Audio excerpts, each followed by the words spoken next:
We are connected now. Hi, I'm Vivek. Welcome to Hopeful Classes. तो आज की class में लोग बात करेंगे मुख्य रूप से एक न्यू टॉपिक हैवी डाइजेशन के बारे में। इसके बारे में हैवी डाइजेशन के बारे में आज की क्लास में लोग बात करने वाले हैं, जो काफी इंपॉर्टेंट टॉपिक है आप सबके एग्जाम के व्यू से। और वैसे इसका कंसेप्ट बहुत ही इंटरेस्टिंग है, काफी मजेदार है। और जो जो थोड़ा सा बुक में क्या हुआ कि थोड़ा लॉन्ग इसका प्रोसेस कर दिया है, तो वहां से समझने में काफी ज्यादा परेशानी आपको आ सकती है, ठीक ना। उसी परेशानी को दूर करने के लिए आज की क्लास में हम लोग हैवी डाइजेशन को सीखने वाले हैं, ठीक ना। काफी सारे स्टूडेंट का कमेंट था भैया हैवी डाइजेशन को एक बार अच्छे से बता दीजिए, ताकि हमें कोई कंफ्यूजन ना हो। हमें कोई भी कंपाउंड दे दे और उसके सेंट्रल एटम का अगर हमें हैवी डाइजेशन पूछ दे तो हम आसानी से निकाल सके, ठीक ना। तो आज आप सबका ये सारा दुख प्रॉब्लम समाप्त होने वाला है। तो वीडियो को एक बार ताबड़तोड़ रूप से शेयर कर दीजिए और नहीं तो चैनल को सब्सक्राइब कर दीजिएगा, ठीक। तो हम लोग हाइब्रिडेशन सबसे पहले पढ़ेंगे। तो हाइब्रिडेशन कहते किसको, उसके बारे में समझेंगे कि हाइब्रिडेशन होता क्या है। हाइब्रिडेशन का हिंदी होता है संकरण। क्या होता है? संकरण। तो हाइब्रिडेशन का हिंदी संकरण होता है। तो हाइब्रिडेशन मींस संकरण कहते किसको है, ठीक। तो अगर हाइब्रिडेशन को हम लोग डिफाइन करना चाहे, hybridization is defined as the in यानी कि इंटरमिक्सिंग। इसमें मिक्सिंग होता है किसका? एटॉमिक ऑर्बिटल का। एटॉमिक ऑर्बिटल का क्या होता है? इंटरमिक्सिंग होता है। और उसी इंटरमिक्सिंग के थ्रू उस एटॉमिक ऑर्बिटल का क्या होना चाहिए? सेम एनर्जी लेवल भी होना चाहिए, है ना। सेम एनर्जी लेवल होना चाहिए। और अदर फॉर्म में हमें क्या मिलना चाहिए? एक उसी की तरह सेम उसी के तरह के उसी टाइप का क्या मिलना चाहिए? हमें एक हाइब्रिड ऑर्बिटल मिलना चाहिए। उसे हम लोग क्या कहते हैं? हाइब्रिडाइजेशन कहते हैं, ठीक। अगर हम लोग हिंदी में इसको समझना चाहे, क्या अगर हम लोग इसको हिंदी में समझना चाहे, हिंदी में हम लोग क्या बोल सकते हैं कि एक ही यानी कि जिसमें एक ही तत्व के, जैसे मान लीजिए 1s हो गया 3p हो गया, ठीक ना। एक ही तत्व के 1s और 3p को जब लोग इंटरमिक्सिंग करेंगे उनकी ऑर्बिट एटॉमिक ऑर्बिटल को, और उसके थ्रू हमें क्या मिले? एक नया सम टाइप उसी टाइप का उसी s और p टाइप का एक हाइब्रिड ऑर्बिटल देखने को मिले, तो हम लोग बोलेंगे कि हाइब्रिडेशन मींस संकरण हुआ है, ठीक। किसी भी कंपाउंड में किसी एलिमेंट का अगर हम लोग संकरण निकालेंगे तो हम लोग बोलेंगे इस एलिमेंट का संकरण इतना है, ठीक।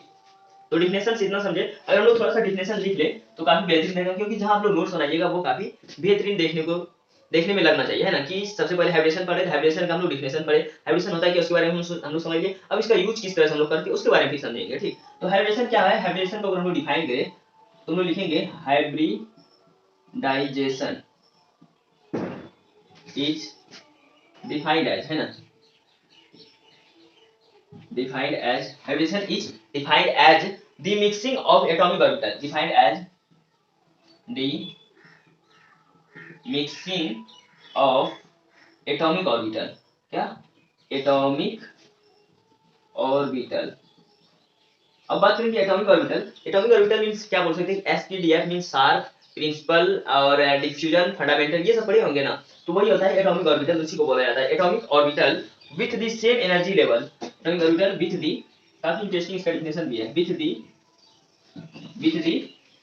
सेम, क्या लिखेंगे? With the same energy level. ऊर्जा स्तर क्या होना चाहिए? सेम होना चाहिए, है ना।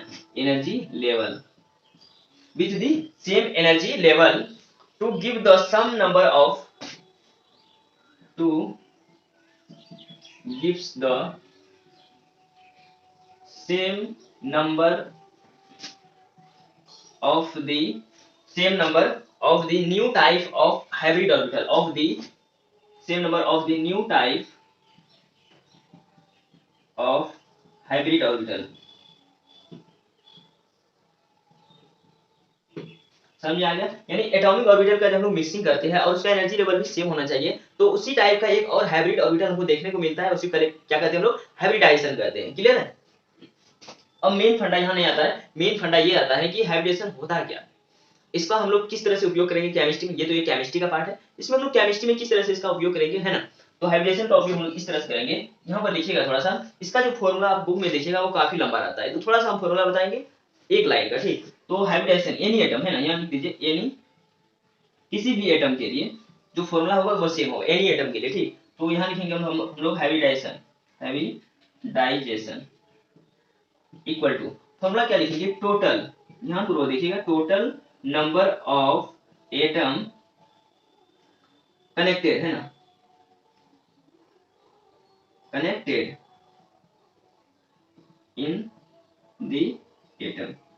ये अभी तुरंत समझ में आएगा, प्लस देना, ये टोटली एक ही चीज है, ये एक ही चीज है, total number of atoms connected in the atom. क्या लिखे? Plus lone pair of atom, lawn pair of atom. बस इसी फॉर्मूला से आपका टोटली हाइब्रिडेशन किसी भी एटम एलिमेंट का निकालना हो आराम से निकल सकता है, इसमें कोई दिक्कत नहीं। समझ आ गया? हमने क्या लिखा? Hybridization equal to total number of atom upon total number of atom connected in the atom plus lone pair of atom. अब इसका यूज हम लोग किस तरह से करेंगे, इसका यूज हम लोग किस तरह से करेंगे कि टोटली चीज समझ में आए। अब हम लोग एग्जांपल को देखेंगे, थोड़ा सा क्या देखेंगे, एग्जांपल को देखेंगे। एग्जांपल में मान लीजिए आपको दे दे CH4, क्या दे दे CH4, और आपको पूछे कि कार्बन का हाइब्रिडाइजेशन कितना है। अगर इस फॉर्मूला में बैठाइएगा तो 1 सेकंड का समय लगेगा आपको। अगर आपको पूछ दे H2O, अभी इन सब के बारे में बात करेंगे, आपको थोड़ा सा झलक दिखा रहे हैं किस तरह से आपको हाइब्रिडाइजेशन में पूछ सकता है, किस तरह के क्वेश्चन आपको पूछ देगा कि H2O में ऑक्सीजन का हाइब्रिडाइजेशन कितना होगा। क्लियर, तो अभी सारा ये सब दुख संकट समाप्त होने वाला है, ठीक है ना। तो यहाँ तक हम लोग देख लिए। अब थोड़ा सा क्या देखेंगे कि इसमें से आपको थोड़ा सा जरूरत पड़ेगा, आप लोग शुरू से पढ़ते हुए आ रहे हैं क्या, पीरियोडिक टेबल। पीरियोडिक टेबल और कॉन्फ़िगरेशन, इलेक्ट्रॉनिक कॉन्फ़िगरेशन आप बहुत 8-9 क्लास से ही पढ़ते हुए आ रहे हैं, उसको थोड़ा सा मजबूत कर लीजिएगा और एक बार उसको रिवीजन कर लेना है, उसका काफी ज्यादा यहाँ जरूरत पड़ेगा, खास करके पीरियोडिक टेबल का। अगर पीरियोडिक टेबल याद रहेगा तो काफी अच्छे से आप हाइब्रिडाइजेशन निकाल सकते हैं, ठीक है। तो यहाँ से हम लोग थोड़ा सा देखेंगे कि यहाँ लिखते हम थोड़ा सा टोटल नंबर ऑफ एटम, और यहाँ लिखेंगे क्या, हाइब्रिडाइजेशन। यहाँ हमने क्या लिखा, टोटल नंबर ऑफ एटम, और उधर क्या लिखा हमने, हाइब्रिडाइजेशन लिखा। क्या लिखा, total number of atom and hybridization, ठीक। टोटल नंबर ऑफ एटम अगर हम लोग के पास 2 है, टोटल नंबर ऑफ एटम कितना है, 2 है। शायद यहाँ नहीं दिख रहा है, ठीक ना, लाइट यहाँ पड़ रहा है, इसी कारण से लाइट के कारण नहीं दिख रहा है, यहाँ दिख रहा होगा, ठीक। यहाँ लिखेंगे हम लोग टोटल नंबर ऑफ एटम, ठीक, और यहाँ लिखेंगे हाइब्रिडाइजेशन। क्या लिखेंगे, हाइब्रिडाइजेशन। यहाँ दिख रहा है, यहाँ कोई समस्या नहीं होनी चाहिए, ठीक। टोटल नंबर ऑफ एटम मान लीजिए 2 आ गया, कितना आ गया, 2 आ गया। ध्यान पूर्वक देखिएगा, इसका काफी ज्यादा जरूरत पड़ेगा। 2 आ गया तो इसके लिए हाइब्रिडेशन क्या लिखेंगे, S एंड P लिखेंगे, SP। क्या लिखेंगे, SP। अगर 3 आ गया भैया तो 3 के लिए SP2 लिखेंगे, SP2 लिखेंगे। और अगर 4 आ गया, क्या आ गया, 4 आ गया तो SP3 लिखेंगे। क्या लिखेंगे, SP3 लिखेंगे। इसी तरह से अगर 5 भी आ गया तो 5 आ गया तो क्या हो गया भैया, कुछ नहीं हुआ, 5 आ गया तो SP3, P के लिए तो 3 डिब्बा ही होता है। उसके बाद चले जाएंगे हम लोग D में, किस में चले जाएंगे, D में चले जाएंगे, D लिखेंगे, SP3D। अब ये कैसे लिखते हैं, SP3D। S के लिए कितना डब्बा हम लोग बनाते हैं, S के लिए बेसिक बात है, S के लिए 1 डब्बा, P के लिए हम लोग 3 डब्बा बनाते हैं। कितना डब्बा बनाते हैं, 3 डब्बा बनाते हैं ना, P के लिए। D के लिए हम लोग 5 डब्बा बनाते हैं, कितना बनाते हैं, 5 बनाते हैं, है ना। ये D के लिए हो गया, इसी तरह से बनाते हैं। इसी तरह से हम लोग यहाँ भी सजाते हैं। क्लियर है यहाँ तक, टोटली इतना चीजें समझ में आ गया। तो हम लोग थोड़ा सा एग्जांपल की ओर चलेंगे। ये 5 हो गया, अब 6 लिखेंगे तो क्या लिखेंगे, SP3D2 लिखेंगे, 7 लिखेंगे SP3D3 लिखेंगे, 8 लिखेंगे SP3D4 लिखेंगे, 5 तक जाना है। फिर हम लोग को F आ जाएगा, उसके बाद G आ जाएगा। इसी तरह से ना ये लगा हुआ है, शार्प हो गया, SPDFG, इस तरह से होता है ऑर्बिटल्स, ठीक। तो इतना चीजें आप लोग एक बार नोट्स कर लीजिए। उसके बाद हम लोग फिर आएंगे एग्जांपल को लेकर के। एग्जांपल को समझिएगा तभी आपका बेहतरीन कंसेप्ट बनेगा, ठीक है ना। इतना आप लोग लिख लीजिए। तो आइए हम लोग थोड़ा सा एग्जांपल के थ्रू समझते हैं। एग्जांपल के थ्रू समझने से क्या होगा कि जो भी हमने अभी पढ़ा, फॉर्मूला पढ़ा, उस फॉर्मूला को हम लोग किस तरह से इसमें रिलेट करेंगे, ठीक ना। फॉर्मूला को रिलेट करने से पहले हम लोग के पास एक प्रश्न आया हुआ है कि CH4 मीथेन आया हुआ है, तो मीथेन में बोल रहा है कि कार्बन का हाइब्रिडाइजेशन कितना होगा। तो सिंपल सी बात करना है कि सबसे पहले हमने फॉर्मूला बताया था, क्या फॉर्मूला हमने बताया था कि hybridisation equal to total number of connected of atom in the total number of connected atom, ठीक, plus lone pair. Total number of connected atom carbon से कितना, 4 है total number of connected atom, ठीक, 4 लिखेंगे, प्लस अब क्या लिखा है, लॉन पेयर। लॉन पेयर किसका, सेंट्रल एटम का, जिसका हम लोग हाइब्रिडेशन निकाल रहे हैं। तो कार्बन है, कार्बन सबसे पहले याद रखना, हमने क्या बोला है कि पीरियोडिक टेबल याद रखना है। पीरियोडिक टेबल में कार्बन किस ग्रुप में आता है, पीरियोडिक टेबल में कार्बन किस ग्रुप में आता है। तो ये जो कार्बन है वो किसमें, 14 ग्रुप में आता है। किसमें आता है, 14 ग्रुप में आता है, 14 ग्रुप में आता है। वहां से इसका इलेक्ट्रॉनिक कॉन्फ़िगरेशन हम लोग देख लेंगे। तो ये कितना, इसका जो वैलेंस इलेक्ट्रॉन होगा 14 ग्रुप में, जो एटम का वैलेंस इलेक्ट्रॉन होता है एलिमेंट का, वो कितना होता है, 4 होता है। कितना होता है, 4 होता है। कार्बन के पास इतना पता चल गया, वैलेंस इलेक्ट्रॉन कितना है, 4 है। 4 वैलेंस इलेक्ट्रॉन है और उसके साथ जुड़ा हुआ कितना हाइड्रोजन है, 4। मींस 4 वैलेंस इलेक्ट्रॉन 4 हाइड्रोजन के साथ जुड़ने में कार्बन क्या कर दिया, खर्च कर दिया। तो इसके पास बचा कितना, तो सिंपल आइडिया लग जाएगा, 0 इसके पास बचा, कितना बचा, 0 बचा। तो हम लोग देखेंगे कि 4 इसके पास खर्च कर दिया है, तो इसमें 4 माइनस करेंगे, 4 में 4 गया, कितना हो गया, 0 हो गया। मींस पता चला कि इसके पास जो वैलेंस इलेक्ट्रॉन है एक भी नहीं है, तो इसके पास लॉन पेयर होगा कहां से भैया, वैलेंस इलेक्ट्रॉन रहेगा तभी ना लॉन पेयर बनाइएगा। लॉन पेयर कब बनेगा, जब आपके पास 2 इलेक्ट्रॉन रहेगा तो एक लॉन पेयर बोलिएगा, 4 रहेगा तो 2 लॉन पेयर बोलिएगा, तभी ना बोलिएगा। लेकिन इसके पास तो इलेक्ट्रॉन दिख ही नहीं रहा है, 0 इलेक्ट्रॉन दिख रहा है, क्योंकि ये इसके पास जितना आमदनी था वो सारा खर्च कर दिया। मान लीजिए 40 रुपया लेकर के मार्केट गया, 40 में छोला खा लिया ये, तो इसके पास बचा कहां पैसा, जो ये दूसरा चीज खाएगा। मान लीजिए इसका मन चलेगा मोमोज में, मन जाने से होगा, पैसा भी होना चाहिए, तो पैसा है नहीं, कहां से खाएगा ये, तो 0 है। कितना रुपया है इसके पास, 0 रुपया है। तो हम लोग टोटली यहाँ क्या दिखा देंगे, 4 यहाँ बच गया मेरे पास, कितना बच गया, 4 बच गया। और अभी हमने तुरंत बताया कि 4 के लिए हम लोग क्या लिख सकते हैं, 4 के लिए लिख सकते हैं हम लोग क्या, sp3 लिख सकते हैं। 3 ऑर्बिटल इसका, 1 ऑर्बिटल s का, 3 1 4, ये तो इसका हाइब्रिडेशन हो गया। कितना सिंपल है, ठीक ना।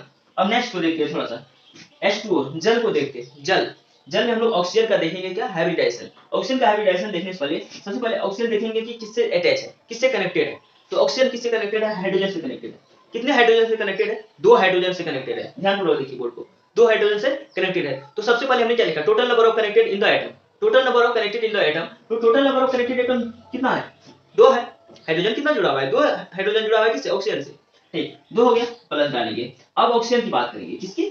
ऑक्सीजन की अगर बात करें तो ऑक्सीजन किस ग्रुप में आता है? ऑक्सीजन आपको पता होगा, ऑक्सीजन 16 ग्रुप में आता है, जिसको हम लोग एक यानी कि कहानी की मदद से याद रखते हैं, O से T को। ऑक्सीजन, सल्फर, ये सभी किसमें? 16 ग्रुप में आता है ना? तो 16 ग्रुप में आता है। तो 16 ग्रुप में आपको पता होगा 16 ग्रुप में जो वैलेंस इलेक्ट्रॉन होता है किसी भी एलिमेंट का, वो कितना होता है? 6 होता है। वैलेंस इलेक्ट्रॉन Ve लिखते हैं। Ve means valence electron. हम यहां लिख दे रहे हैं कहीं पर, है ना, नहीं तो आप लोग भक्चका आ जाइएगा। Ve equal to VALENC, valence electron, यानी कि बाहरी कक्षा का इलेक्ट्रॉन, जिसको हम लोग क्या बोलते हैं? वैलेंस इलेक्ट्रॉन बोलते हैं। ठीक, तो वैलेंस इलेक्ट्रॉन इसमें कितना है? 6 वैलेंस इलेक्ट्रॉन है, ध्यान रखिएगा, 6 वैलेंस इलेक्ट्रॉन है।